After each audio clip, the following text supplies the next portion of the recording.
This time the lessons must be remembered, say the authors of the government inquiry into the Pike River Mine Disaster. Lessons that should have been learned from previous coal mining tragedies. The Royal Commission's report blamed safety failures at the mine, but also poor oversight by the then Labor Department. At the time of the disaster, there were just 2 mine inspectors for the entire country. West Coast Tasman MP Damien O'Connor says a culture of deregulation has gone on for far too long, and he joins me now from Christchurch. Damien O'Connor, thanks for joining us. Good morning, Duncan. I want to start by asking, in your view, who's to blame for what happened at Pike River?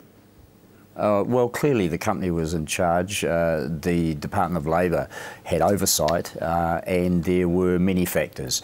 I'm not saying who's to blame here. The Minister, as the person in charge of the Department of Labor, is responsible ultimately for the operation of that. There are mine managers and people, the owners, directors of the Pike River, who were responsible for that company. And the report goes through all of those things very thoroughly. It's a brilliant report that should be read by everyone in the mining industry for the next 30, 40 years. I'm sure it will be read around the world. There are many, many lessons to be learned from this. And my views stem back to a conversation I had with a retired mine manager, a guy, Bill Brazel, in Westport in 1994. I was a new MP. He came along to me and said that the deregulation of 1992 will result in a massive mine disaster because deregulation has done that through the world time and time again.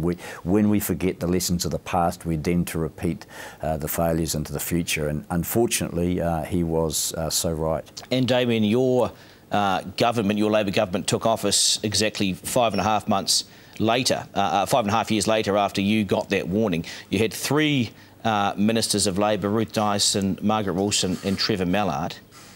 And the critics all this week have argued you guys did absolutely nothing in office except a review in the months leading up to the election where you were kicked out.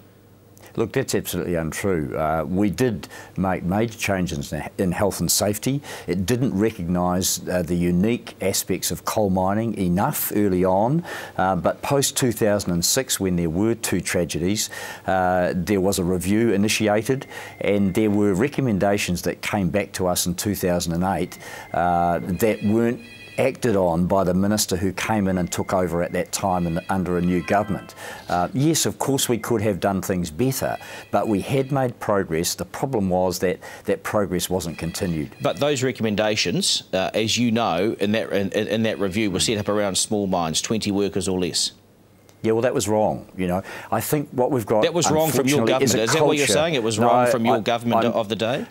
Can I go back? I think there's been a major culture change in the mining industry.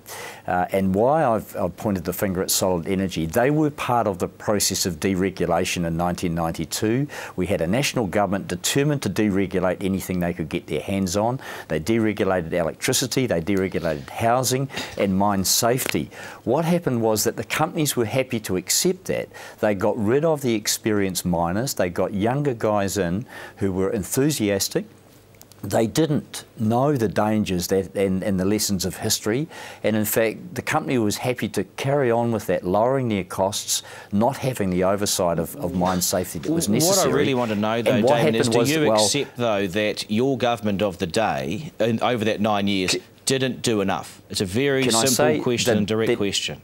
The next part of that was that we had a Department of Labor that was fully behind the deregulation, that had developed its own culture where people... I want to bring this back. I'm sorry. No. I mean, can I just explain the culture change? I just want to ask you, we were dealing you were in the government. Your party was in government for 9 years. Right. Do you accept that small mines review wasn't enough, it was too late and you didn't do enough? And let me quote you from the Royal Commission report. There were between 1 and 2 mines inspectors for 10 years between 2001 and 2011. That's a disaster. Can I go back to the point I was trying to make? The culture in the Department of Labor said that people sitting on their backsides in Wellington knew better than the people at the coalface. There had been a consistent under-resourcing of people at the coalface, the mines inspectors, the inspectorate, that ran right through, and that the advice to ministers, both in the previous national government and our own, in my view, was deficient. And they were determined to say that you could run a safety regime from Wellington when in fact what we needed were people on the ground. Now eventually that message got through and we took action. It did unfortunately take a couple of deaths to spark that. And yes, we could have done better, but the fact is that the current minister, or the one that's just resigned, had warnings, direct warnings from that internal review. And did you pass on your warnings? You had those warnings in 1994 as the local MP. Did you pass on those warnings to those three Labour ministers under your administration? And if so, prior to that, it looks yes, like they did nothing about it, Mr O'Connor. No. Well, can I say that, yeah, I too feel somewhat guilty. Maybe I should have marched in the street or done something to get across the point in a little more stronger fashion. I think that the reality is, in hindsight, many of us believe we should have done more to highlight the dangers that only a few experienced miners truly knew. I'm not a coal miner. I couldn't make judgment on what was safe or what wasn't. We relied on experts, and unfortunately, as this report identifies, the experts, or so-called experts, in the Department of Labour didn't have the skills to make the judgment. And that's something that we have to change and move, and that's what the families are looking for, is major change to prevent such a terrible tragedy happening in the future. So do you accept, though, from your time in office, those three ministers, Mallard, Wilson and Dyson, didn't have the knowledge, didn't have the expertise, didn't even have the unions potentially telling them that they needed to challenge that department, they needed to challenge the Labour department, because you had the warning as the local MP?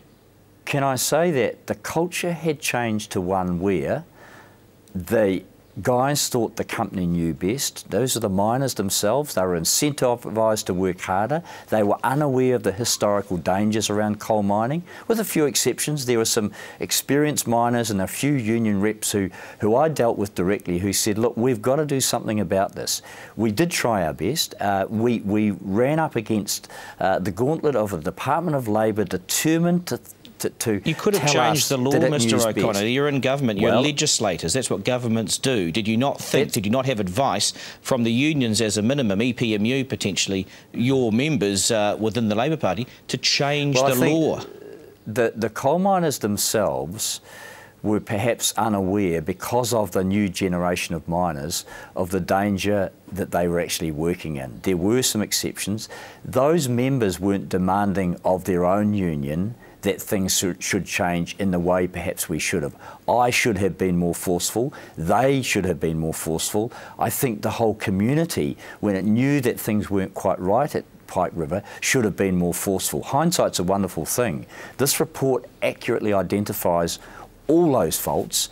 What it says is that we've got to change the regime, and any view that deregulation and industry running its own safety can protect workers is a fallacy. So, and that applies across the whole economy. The report is damning of health and safety across the whole economy on the basis that the 92 Act said that we should rely on employers to protect their employees. So can I ask you then, will you, if you were to take office in 2 years' time, reverse that 92 Act and go back to the Coal Mining Act and the rules before 1992-93, which is a much more regulated environment?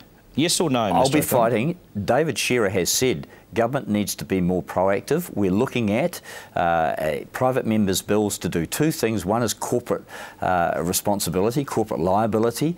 In fact, where you have directors of a company who knowingly ignore health and safety issues, then they should be liable, they should be responsible, and that we need to implement the Queensland and New South Wales mining regulations immediately. Now, I'm guessing the government should be working on that now. I'm looking at a private member's bill to do that.